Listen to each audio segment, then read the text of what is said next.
Good morning 11th class. Previous lecture में हम लोगों ने फिजिकल वर्ल्ड के बारे में स्टडी किया था। आज हम लोग स्टडी करते हैं व्हाट इज फिजिक्स।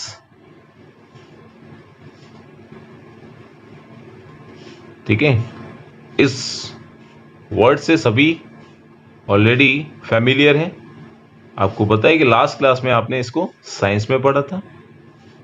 ठीक है, तो ये बेसिकली ब्रांच साइंस की ही है। It is the branch of science. अगर ये ब्रांच साइंस की है तो हम लोग इसमें स्टडी क्या करते हैं बच्चों? हम लोग इसमें स्टडी करते हैं नेचर को। नेचर में हम लोगों को किस तरीके से रहना है, उसके लॉज को किस तरीके से फॉलो करना है, उसके रूल्स के साथ कैसे चलना है, ये सारी चीजें बताता है फिजिक्स। ठीक है, तो बेसिकली नेचर के बारे में कौन बताता है? फिजिक्स। नेचर के रूल्स के बारे में कौन बताता है? फिजिक्स। इसके लॉस के बारे में कौन बताता है? फिजिक्स। क्लियर? ओके, अब हम लोग इसके साइंटिफिक मेथड के बारे में बात करते हैं। So what is scientific method? तब हमें अगर साइंटिफिक मेथड की बात आती है तो साइंटिफिक से पता चलता है कि किसी भी चीज को करना किसी तरीके से, किसी प्लानिंग से। उसी तरीके से हम अब जब अपनी लाइफ को जीना चाहते हैं तो लाइफ को भी एक प्लानिंग के साथ जीते हैं। ठीक है, जिसको हम लोग बोलते हैं साइंटिफिक मेथड। अगर मैं अपनी लाइफ के बारे में स्टडी करें, हम लोग अपने लाइफ की किस तरीके से जीना चाहते हैं, तो उसके लिए हमें प्लानिंग की जरूरत होती है। और इस प्लानिंग के साथ अपनी लाइफ को जीना ही आपका कहलाता है साइंटिफिक मेथड।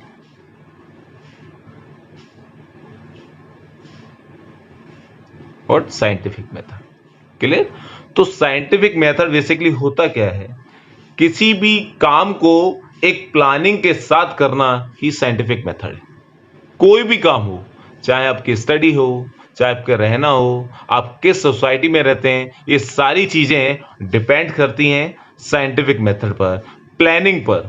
क्लियर? तो ये प्लानिंग जो है, अपनी लाइफ को जीना, किसी भी काम को करना एक साइंटिफिक तरीके से, एक प्रॉपर वे में, उसको हम लोग बोलते हैं साइंटिफिक मेथड। Scientific method.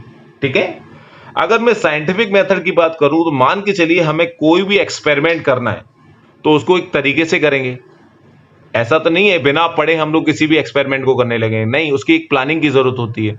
ठीक है, उसकी स्टडी करेंगे, उसका इंट्रोडक्शन क्या है, उसके लॉज क्या है, इसके इक्वेशंस क्या है, तब हम लोग उसको प्रैक्टिकल कर पाएंगे।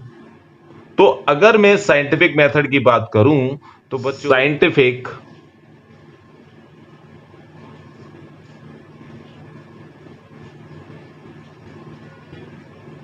मेथड से किसी भी एक्सपेरिमेंट को अगर आपको करना है तो हमें उसका एक साइंटिफिक मेथड चाहिए, एक प्लानिंग चाहिए,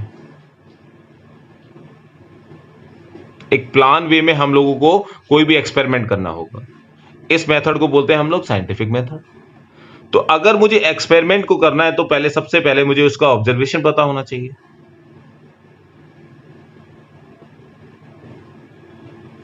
ठीक है, कि आपको प्रैक्टिकल करना कौन सा, उसका सब्जेक्ट क्या है, वो तो पता होना चाहिए, तभी तो हम लोग एक्सपेरिमेंट कर पाएंगे। तो पहली थिंग है व्हाट इज ऑब्जर्वेशन। तो इस एक्सपेरिमेंट का ऑब्जर्वेशन क्या है, this the first term. Clear? अब अगर ऑब्जर्वेशन की बात करूं तो जो कुछ हमारे नेचर में हो रहा है उसको हम लोग ध्यान से देखते हैं, उसके बाद उस पर हम लोग एक्सपेरिमेंट करते हैं लैब में। बात समझ में आ रही है ना? अगर मैं किसी भी चीज के बारे में स्टडी करके आ रहा हूं तब उसको हम लोग एक्सपेरिमेंट करते हैं लैब में। क्लियर हो रहा है? तो इसको हम लोग बोलते हैं, इस टर्म को बोलते हैं that is observation. That is observation. दोबारा से, एक्सपेरिमेंट को करना है, एक प्लानिंग से करना होगा, इस पूरे फिनोमेना को हम लोग बोलते हैं साइंटिफिक मेथड। अगर मैं साइंटिफिक मेथड की बात करूं तो सबसे पहला टर्म आता है बच्चों ऑब्जर्वेशन, यानी कि एक्सपेरिमेंट अगर मुझे करना है प्लानिंग से तो सबसे पहले मुझे ऑब्जर्वेशन करना पड़ेगा। जो कुछ आपके आसपास हो रहा है उसको हम लोग ध्यान से देखते हैं, कंसंट्रेशन के साथ देखते हैं और उसका एक्सपेरिमेंट हम लोग करने की कोशिश करते हैं। बात समझ में आ गई? उस टर्म को बोलते हैं बेटा ऑब्जर्वेशन। नेक्स्ट होता है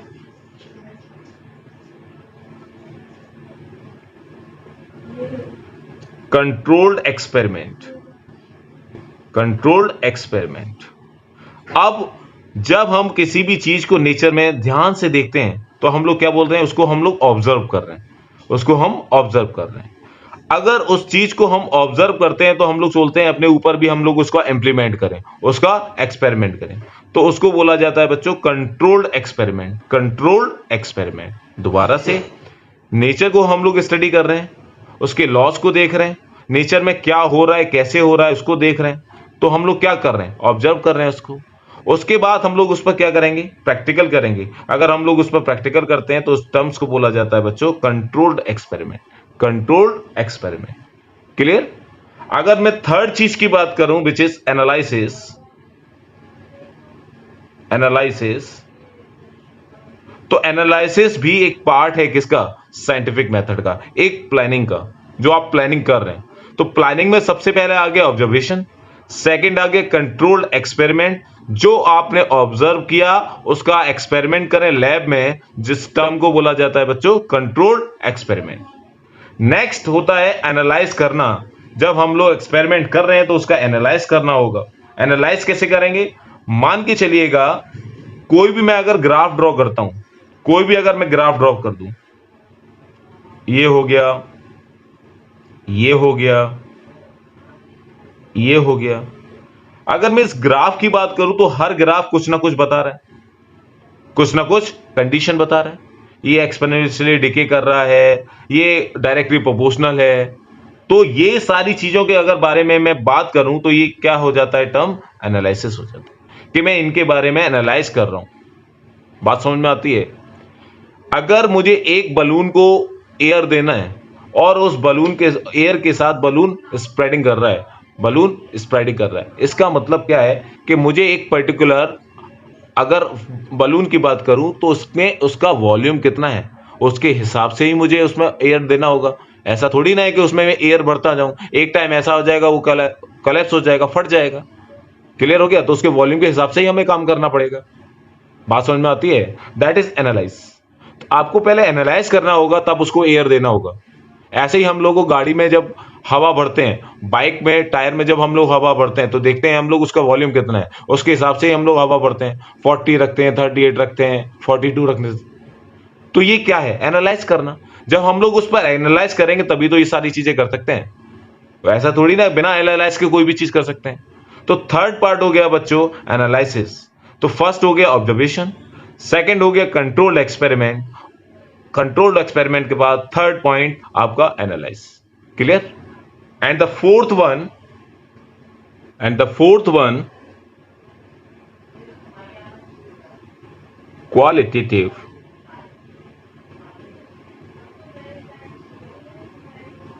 एनालाइज। क्वालिटेटिव एनालाइज, इसका क्या मतलब है। अगर मैं हीट की बात करूं, हीट हमेशा ट्रांसफर होती है higher potential to lower potential, high to low या low to high, obviously high to low.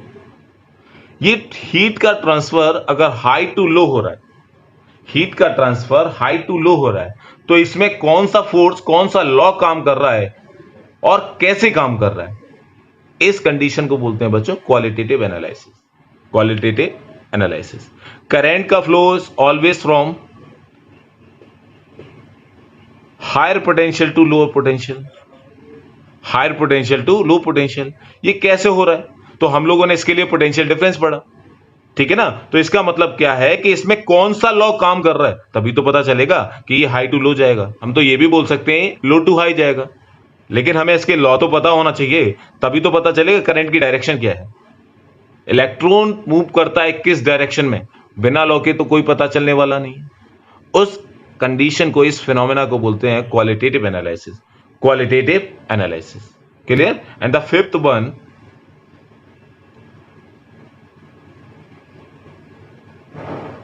quantitative analysis।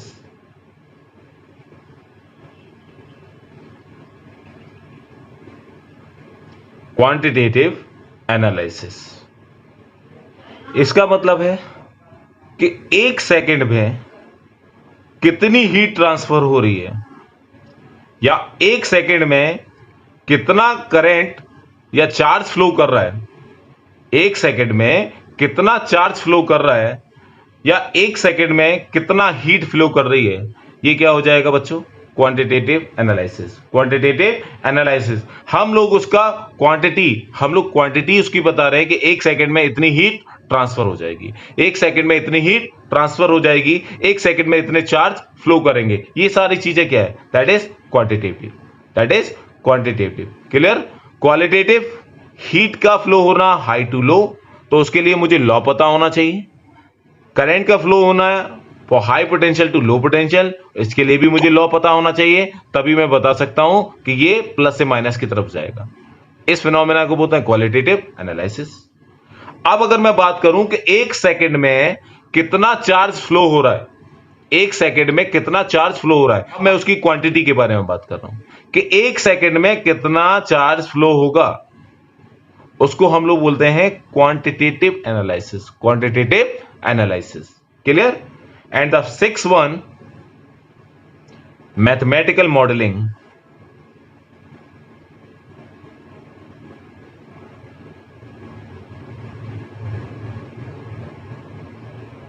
Mathematical modelling, एक सेकंड में जो चार्ज फ्लो कर रहा है, हम लोगों ने पढ़ा है that is Q is equal to N ई।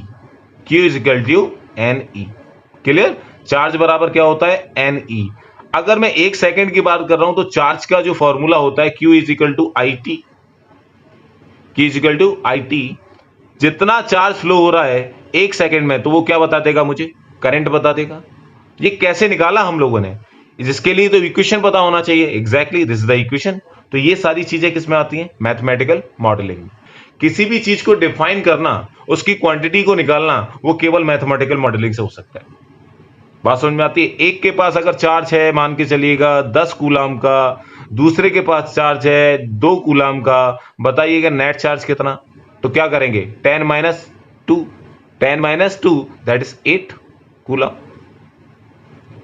हम लोगों ने 10th क्लास में पढ़ा। ये कब पता चला, जब हम लोगों ने चार्ज को ऐड किया। ऐड कैसे करेंगे, तो उसके लिए आपको ऑपरेशन तो आना चाहिए ना, operations, addition, subtraction, multiplication and division. Then you can use addition. आपने ऐड किया, तब आपको पता चला कि ये जो चार्ज मिलेगा वो कितना मिलेगा, 8 कूलम मिलेगा। तो that is modelling of mathematical या mathematical modelling. Clear. Okay. Next हो जाता है बच्चों प्रिडिक्शन। प्रिडिक्शन का मतलब कि अगर मुझे किसी भी इक्वेशन का यूज करना है, तो मुझे पता होना चाहिए कि मैं v is equal to U plus A T लगाऊं, s बराबर U T plus half A T square लगाऊं, या v स्क्वायर बराबर यू स्क्वायर प्लस 2as लगाऊं। तो आप इसमें पहले प्रिडिक्शन करते हैं कि इसमें कौन सी इक्वेशन वैलिड होगी। क्लियर। उस 6 टर्म को बोलते हैं बच्चों, उस 6 टर्म को बोलते हैं प्रिडिक्शन।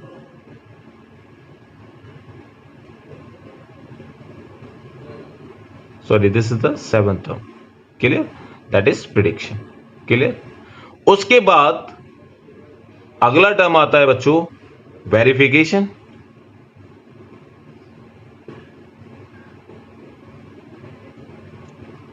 और फॉल्सिफिकेशन।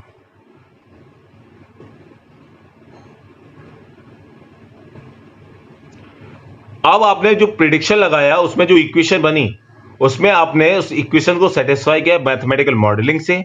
उसके बाद आपने देखा वेरीफाई करके क्या उसका आंसर सही आया या नहीं आया, उसका आंसर गलत तो नहीं है। तो इसे हम लोग क्या करेंगे, उसको वेरीफाई करते हैं और उसका गलत, यानी कि या तो वो सही होगा या उसका गलत आंसर आने वाला है। That is verification and falsification. Verification and falsification. Clear. If prediction is verified, then the new law of physics is done. Clear. तो जो हमने साइंटिफिक मेथड को स्टडी किया,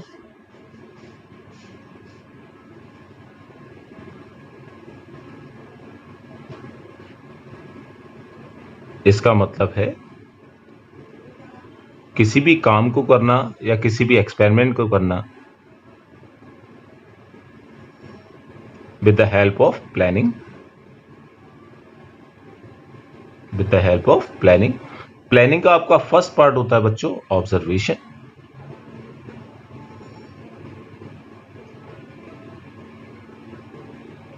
ऑब्जर्वेशन का मतलब पहले हमें उसकी स्टडी करनी पड़ेगी, तब हम लोग उस पर कोई भी एक्सपेरिमेंट कर सकते हैं। Okay, and the second word controlled experiment.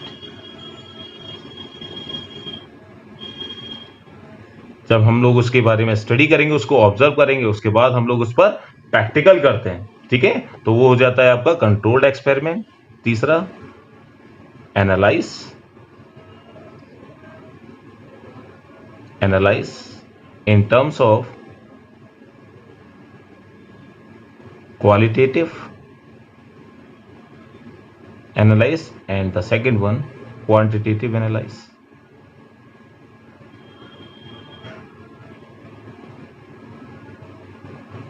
Qualitative analyse and quantitative analyse, ठीक है। किसी भी चीज को करना और वो चीज क्यों हो रही है, उसके लिए हमें क्या करना पड़ेगा, उसको एनालाइज करना पड़ेगा। एनालाइज को हम लोग स्टडी करेंगे qualitative analysis and quantitative analysis. अगर मैं क्वालिटेटिव एनालाइज की अगर मैं बात करूं, तो क्वालिटेटिव एनालिसिस क्या बताता है कि अगर किसी भी चार्ज का फ्लो हो रहा है high potential to low potential, high to low potential, अगर कोई भी हीट ट्रांसफर हो रही है हाई टू लो, ऐसा हो क्यों रहा है, उसके पीछे का लॉ क्या है, वो सारी चीजें कौन बताता है, क्वालिटेटिव बताता है। क्लियर। अब एक सेकंड में कितना चार्ज फ्लो कर रहा है वो कौन बताता है, क्वांटिटेटिव। वो कौन बताएगा, आपका क्वांटिटेटिव। एक सेकंड में कितनी हीट ट्रांसफर हो रही है वो कौन बताएगा, क्वांटिटेटिव, ठीक है। ये हो गया आपका फोर्थ वन, ये हो गया आपका फिफ्थ वन। अगर मैं सिक्स टर्म की बात करूं तो सिक्स होता है बच्चों मैथमेटिकल मॉडलिंग।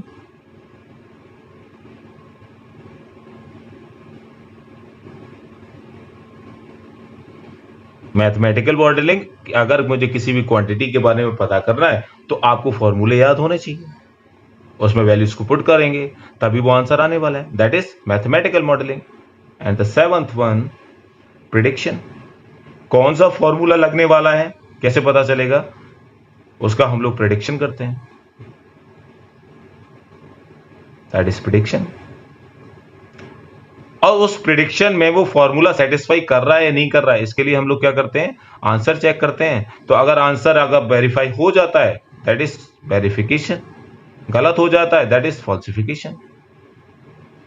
ये आपके 8 जो टर्म्स जो दिखाई दे रहे हैं, they all are related to the planning, they all are related to the planning. और इस फिनोमेना को बोला जाता है बच्चों mathematical method.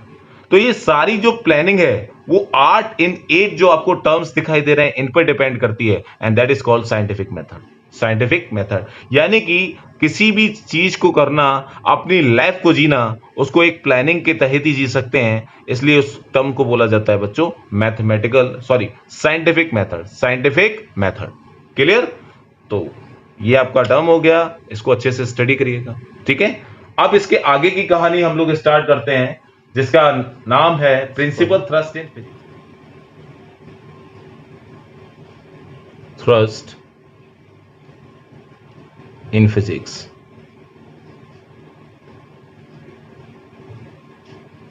Principal thrust in physics, ठीक है। इस मेथड को पढ़ने के लिए 2 terms, that is unification and reductionism.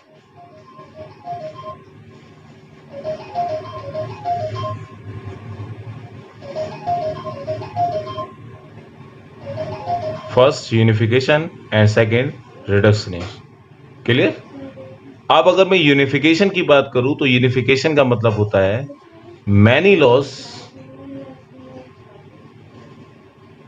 converted into single law। many laws converted into single law। Clear. बहुत सारे लॉ को अगर मैं एक ही लॉ बना दूं, या बहुत सारे लॉ की पढ़ाई अगर मैं एक ही लॉ से कर लूं, उस लॉ को बोला जाता है, इस मेथड को बोला जाता है यूनिफिकेशन। क्लियर। रिडक्शनिज्म की बात करें तो बहुत सारी जो कॉम्प्लेक्स इक्वेशंस हैं,